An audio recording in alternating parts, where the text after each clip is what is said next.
close here. Almost got you. We've got him now!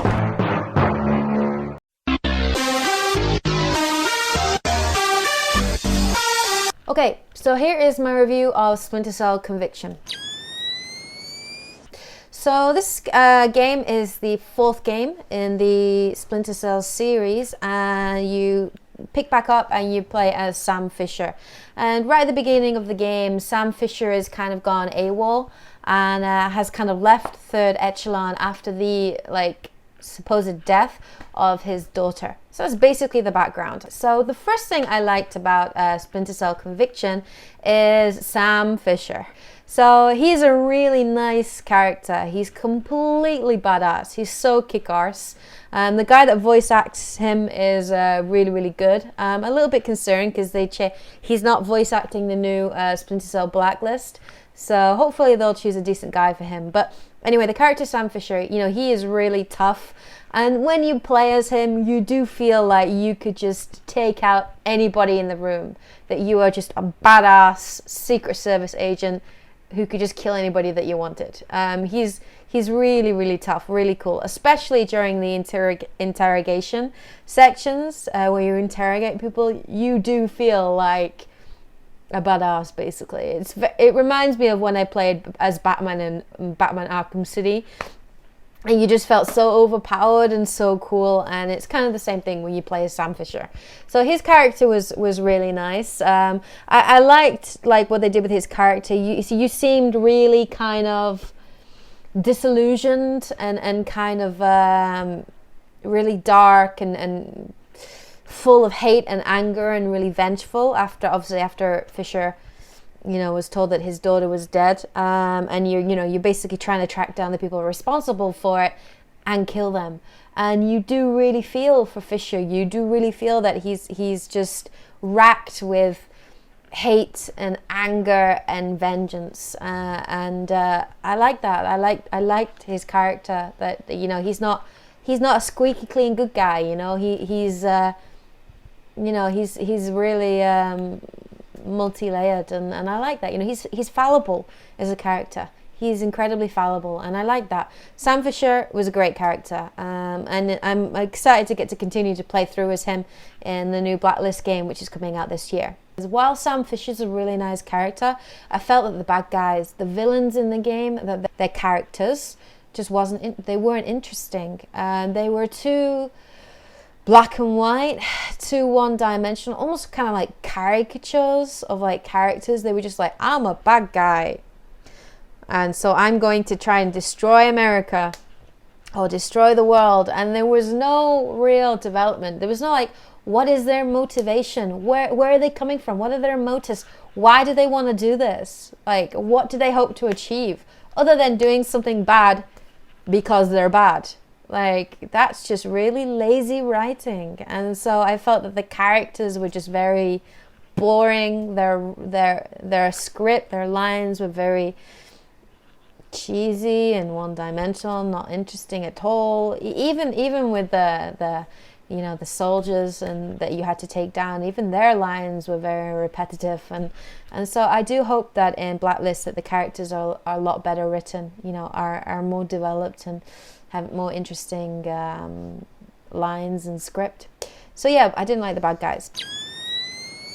The actual gameplay then. So I really enjoyed Mark and Execute. I thought that was a really nice system where you basically go into a room, you scout out, you take somebody down stealthily in hand-to-hand combat, take them out, and that gives you, the ability to mark. And depending on your weapon that you use and how many marks you have, you can tag people and mark people in the room, and then execute them very, very quickly. And it does come in very, very handy, especially if you get caught in a difficult situation and you need to get out of it. You can quickly tap that execute button and clear the room very quickly. So Mark and Execute was really, really fun. And it just adds to that feeling of badassery and just I'm freaking awesome kind of thing. And yeah, it's really great. The other thing obviously that makes Splinter Cell Conviction a really enjoyable game, you are a Secret Service agent. It's like playing as James Bond, but cooler. And one of the things that makes James Bond great and makes Splinter Cell Conviction great is the sheer volume of gadgets that you have. There are so many gadgets, really great gadgets in this game, and a lot of them are very much designed towards, stealthy kills. You have things like, obviously you have all your grenades. You have your frag grenade, your EMP grenade, your portable EMP to knock out lights and electronics in an area. You have your kind of spy cam, which you can, attach to a wall, and then you can look at, look around the corner and check out any bad guys. You can mark them. You can set off a radio on it to draw people towards it. You can explode it to kill people. That's really cool. You also have your snake cam that you put underneath a door, so you can scout out a room before you enter, just to check any dangers and things. And then of course the big thing that makes Splinter Cell great is your sonar goggles. Your sonar goggles are so awesome. It's so handy, so useful. For most of the game in the single player, you spend most of the game not having them, which I think was a shame. I think Sam Fisher should have gotten his sonar goggles a lot earlier in the story. But once you do get them, it's very cool because you can use them to check an area, and you can see where enemies and targets are. You can also use them to be able to spot like laser beams and things, and security things, which was very useful. And I think there was one section in the game where you had to use your sonar goggles to avoid lasers and like go between lasers and things. Like, oh my god, that bit was so challenging and so enjoyable. It was challenging and frustrating in parts, but actually really enjoyable. So yeah, great gadgets, which is really, really, really nice. And it is one of the things that makes this game very enjoyable, is like, you can choose to go in, guns blazing. You can choose to go in stealthily and take everybody down with hand-to-hand combat. You can choose to use gadgets and plant gadgets to draw people into a trap or take people out. That does lend itself to a lot of replayability and variety. There are many, many different ways and methods that you can tackle a mission, and you can try to take out people, as well as using all of your gadgets. The levels are very well designed, and you can use windows and pull people through a window or throw people through a window. You can hide in ducts, you can climb up pipes across and take people down from above. And so, you can also take guys as a hostage and use them as like a human shield, as you're walking into a room.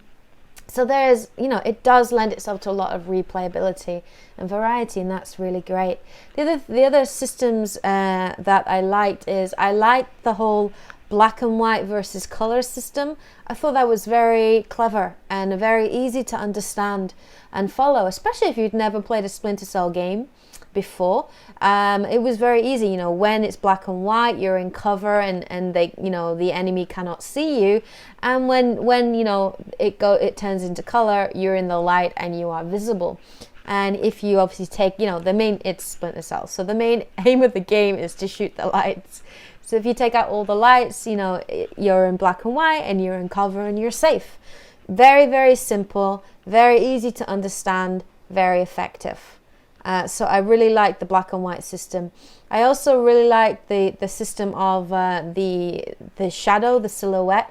So that was a new addition to Conviction, where basically if you get spotted, the enemy know your last known position where they saw you, and that turns up as like a white silhouette. And it's quite handy because you can use that to kind of leave the area, and you can turn and flank them from a different corner and take them out a different way. And it was very, very nice, very easy to use, and really, really nice system. The cover system as well in Splinter Cell Conviction was really nice addition, and very easy to use, hiding behind cover. And then if you look at another cover, there are arrows, and Sam Fisher would sneak and run and slide between cover very quickly, very fluidly. So you did feel like you could maneuver around a room very stealthily and very easily, which is very, very nice. Another thing that is really nice, that does lend itself to a lot of replayability, is the peck challenges. PEC challenges. There are so many. So in your actual, like, apart from completing the main story, you have all these little individual challenges that you try to complete. And some of them are based around things like mark and execute, and based around things like gadgets and also weapons. I think some of them are like go through an entire mission without being detected once, or go through an entire mission without shooting a single bullet. And they're really enjoyable to do. They're really enjoyable to play through. And as you play and complete them, you get points, which allows you to buy new weapons, upgrade your weapons, upgrade your ammo, upgrade your armor, upgrade your gadgets. And it's really enjoyable. And so, yeah, I really like the PEC challenges. Things that I disliked about this game, there are a couple. I felt that the single player mode was too short. It was too short. I think I completed the actual like main story mode in it didn't take me long. It was like 6 hours, 6 or 7 hours, not even that, maybe 5 hours. And that's if you do, you just constantly play it all the way through. I completed the single player mission very quickly. So like, if I had bought this game at full price and it didn't have like, good multiplayer with people that you can play, with you physically, if it didn't have good multiplayer, I would be incredibly annoyed, because the single player story is far too short. It's far too short. And the only thing that redeems this game is the multiplayer. If it only had the single player alone, there's no way that the gaming community would be satisfied with that, and they would consider it very lazy, very short and very lazy. So the main single player story mode was too short. I do hope that when Blacklist comes out, that is much longer, that it has a longer single player mode, because Conviction was too short. The second thing I didn't really like was the Iraq mission. There's a mission in the main game where you end up in Iraq. It's a flashback to when Sam Fisher was in the military, and basically I think you're in Iraq. I think it's Iraq, and you have to play through that and save a friend that's been taken hostage. I'm not going to say any more than that, not to spoil you, but that mission I felt was very out of place. It made no sense to me. It felt incredibly out of place, because in all your previous kind of missions, you're encouraged to be stealthy. You're using a black and white system. You're going into shadows. You're taking people out stealthily. But effectively in the Iraq mission, like, it's in pure daylight. There is no way for you to hide, and you're effectively just running around, guns blazing, trying to shoot people, throwing grenades. And the gameplay styles are just so in conflict with each other that it just feels incredibly out of place. It's like you left Splinter Cell and you just jumped into Call of Duty. And don't get me wrong, Call of Duty is fun. It's fun.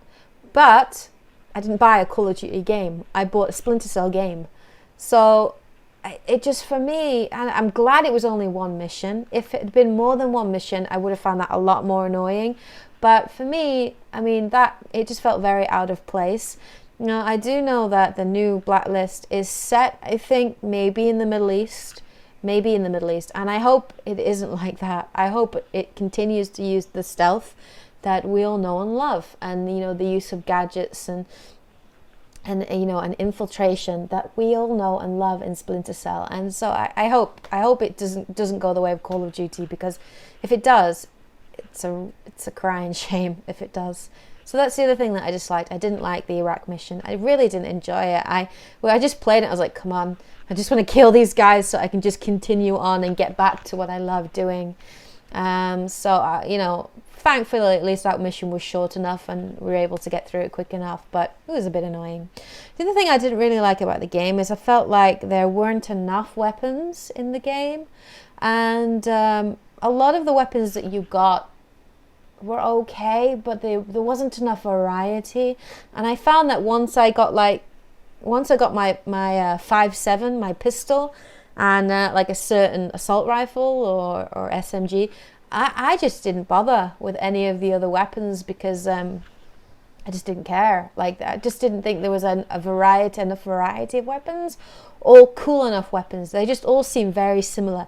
They all had very, very similar, like, power and accuracy and you know, capacity and so on. And I just the weapons just didn't really interest me in this game. So they have lots of really cool gadgets, and I hope that if they, you know, made the weapons a little bit more interesting, that that would be a lot better. The other thing I disliked as well is I felt that the game, the AI was too weak, was too predictable. On normal mode, it's very easy. On normal mode, the game is very, very easy to play and complete. The AI does not give you too much of a challenge. You know, they're pretty stupid, really. Like, you know, you take down one ally, and there's another guy right there, and he just does nothing. He's just stood there doing nothing. And then there are some times where, like, you know, clearly something's going down, like something's happening. You're shooting lights and whatnot, but they're just like, oh, okay, what's going on? Just walk around my usual route. And they're very, very predictable. They're very, very predictable, and they give up too soon.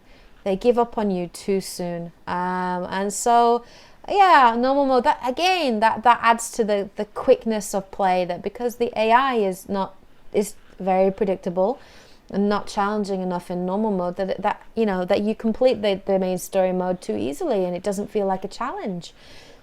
They're a little bit more challenging in realistic mode. They do react a little bit quicker. They are a bit more aggressive.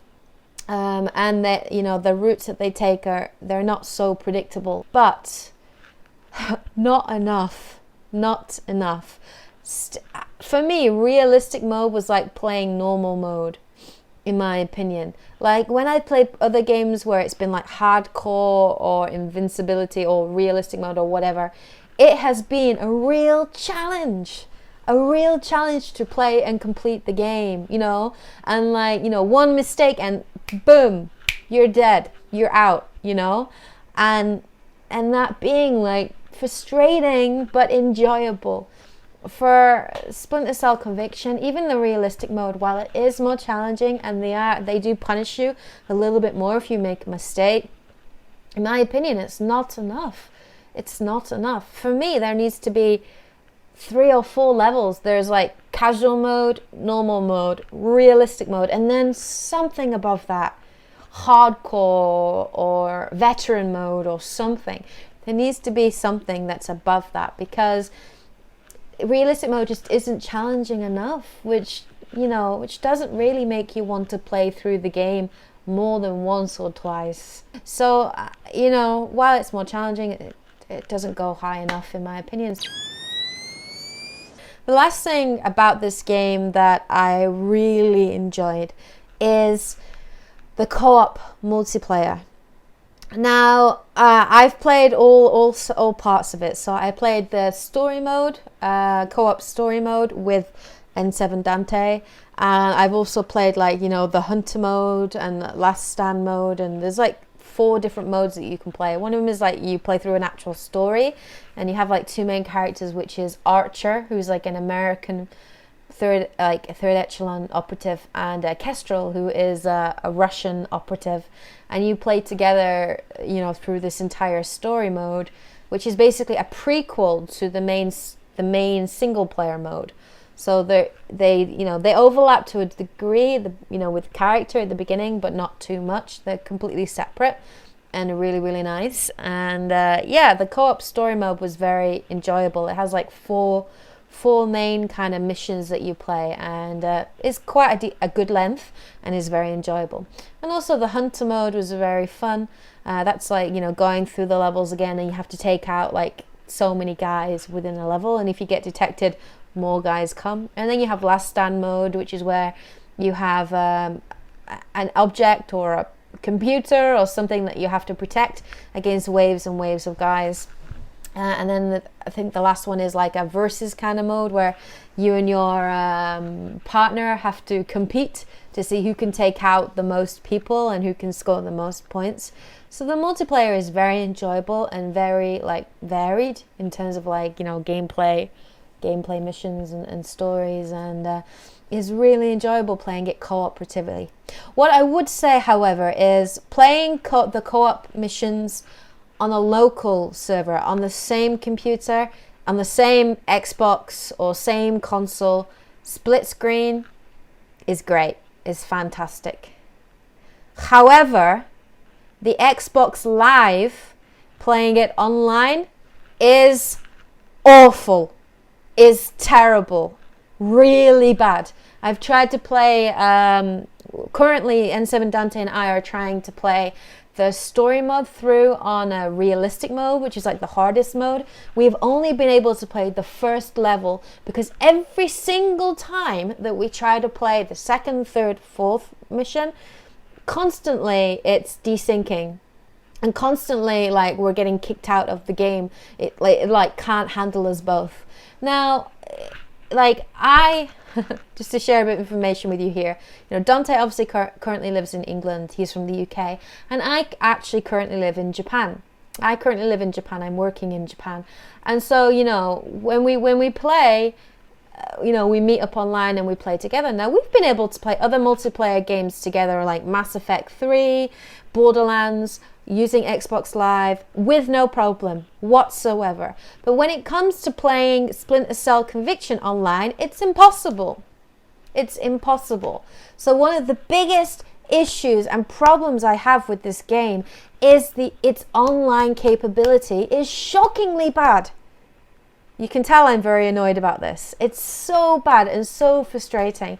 And that does concern me because I do want to play Blacklist online with my friends. And I have friends that live all over the world. I have friends that live in Canada, in America, in the UK, in Japan. And I want to be able to play with them without worrying about my connection cutting out. And it's not, my internet is great. I live in Japan, which is like has some of the fastest internet in the world. So it's not a problem at my end. It is a problem with the servers for the game and the company, the developers. And I don't understand why they can't get this right.